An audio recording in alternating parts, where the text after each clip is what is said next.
In this lecture, I'm going to go through a case to illustrate the management of sepsis. The patient is a 50-year-old male smoker who underwent a right hemicolectomy for colon cancer 5 days ago. His temperature is 37.2 degrees, white cell count 15.2, respiratory rate 30 per minute, and heart rate 110 per minute. Is he septic? We can't really tell from the information we have so far. Sepsis is defined as infection plus life-threatening organ dysfunction resulting from a dysregulated host response to that infection. As yet, we do not have much information about his organ function. In fact, he is confused oliguric and hypotensive, so he does have sepsis.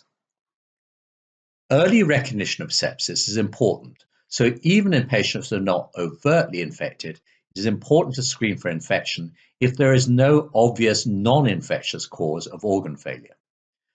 The key principles of sepsis management are early aggressive resuscitation and early treatment. This requires rapid identification of the source of infection, early source control if possible, and early appropriate antibiotics.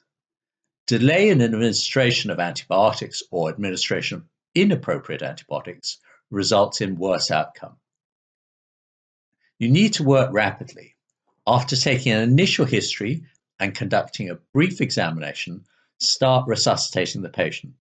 Simultaneously, you should take further history and conduct a more thorough examination, perform investigations, obtain appropriate microbiological specimens, and give antibiotics. The aim is to give antibiotics within 1 hour. Crystalloid may be preferable for fluid resuscitation, supplemented by albumin when appropriate. Give fluid challenges of 1,000 ml of crystalloid rapidly, repeated as necessary, based on response, blood pressure and signs of tissue perfusion, and tolerance, signs of intravascular fluid overload. The fluid input-output balance is of no value in assessing fluid requirements during the first 24 hours because of the capillary leak that characterizes sepsis. If hypotension does not respond to fluid, vasopressors should be started. In life-threatening hypotension, it may be necessary to start vasopressors before the patient has been adequately fluid resuscitated in order to keep the patient alive. The recommended vasopressor is norepinephrine, but epinephrine can be substituted. Dopamine can be used in patients who are at very low risk of arrhythmias and have a concomitant low cardiac output state. Dobutamine is recommended for those patients with evidence of tissue hyperperfusion despite adequate fluid resuscitation and blood pressure. Following resuscitation with fluids and vasopressors, these are the patient's parameters.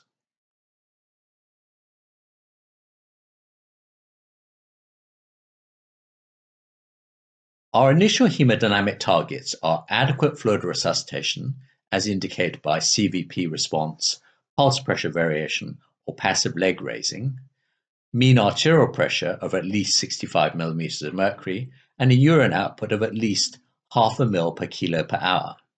So our patient seems adequately resuscitated. While resuscitating the patient, we will have been thinking about treating the underlying cause too. You'll remember that the principles of treatment are early antibiotics and early source control. To help us choose appropriate antibiotics and assess the patient for an infection that is amenable to source control, we need to determine the anatomical source of sepsis. In critically ill patients in general, the most common sites are chest, abdomen, urinary tract, and implanted devices such as intravenous catheters. On examination, our patient is breathless, with bilateral crackles on auscultation. His abdomen is soft and his urine dipstick shows only 1+ of protein and no white cells. His chest X-ray is shown here. A chest X-ray should be performed in all septic patients with other radiology depending on history and examination. Our patient's history of recent bowel surgery makes intra-abdominal infection more likely. This may be amenable to percutaneous drainage, and CT scan would be helpful, particularly given the green drain fluid.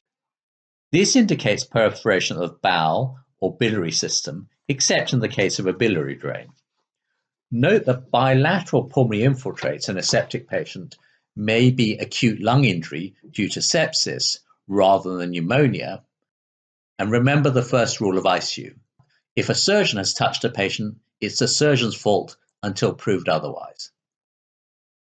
Before giving antibiotics, send appropriate specimens for microbiological culture, bearing in mind the administration of antibiotics should not be delayed if specimens are difficult to obtain. The yield from 2 sets of blood cultures is markedly greater than the yield from 1 set. Strict asepsis is important, otherwise the significance of positive cultures is difficult to interpret.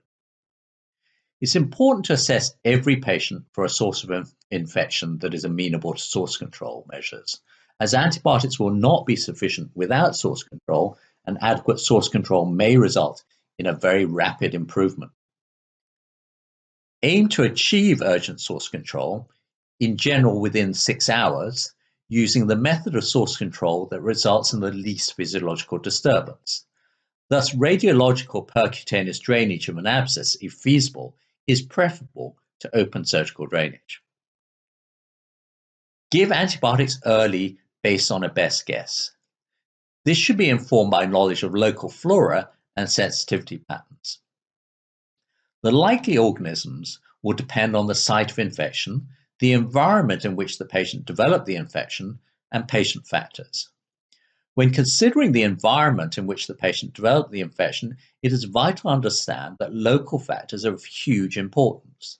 The flora and sensitivity patterns differ from country to country, from hospital to hospital within a country, and from ICU to ICU within a hospital. Also take into account tissue penetration and the adverse effect profile. The importance of the adverse effect profile will depend on which organs are failing. Dual antibiotic therapy may be preferable in certain circumstances, such as septic neutropenic patients with pneumonia or hypotension, or in whom infection with organisms resistant to standard monotherapy with an anti-pseudomonal beta-lactam is suspected. Patients with difficult to treat multi-drug resistant organisms, for example, Pseudomonas species and Acinetobacter species, and patients with community-acquired pneumonia, give an extended spectrum beta-lactam and a macrolide. Our patient has healthcare-associated peritonitis and therefore is more likely to be infected with resistant flora. The likely organisms are similar to those seen in other nosocomial infections, such as nosocomial pneumonia.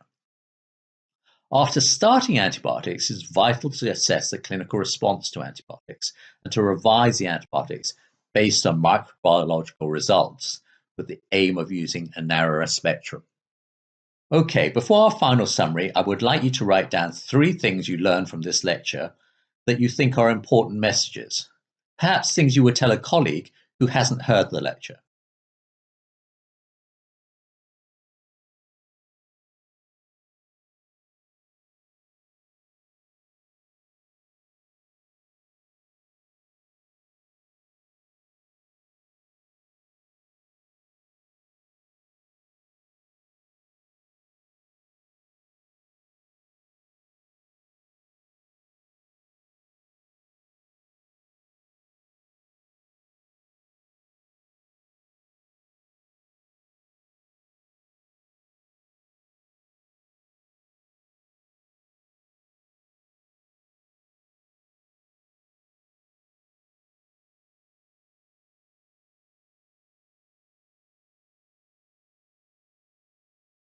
The keys to sepsis management are early recognition, early resuscitation, early identification of the source of sepsis, early appropriate antibiotics, and early source control.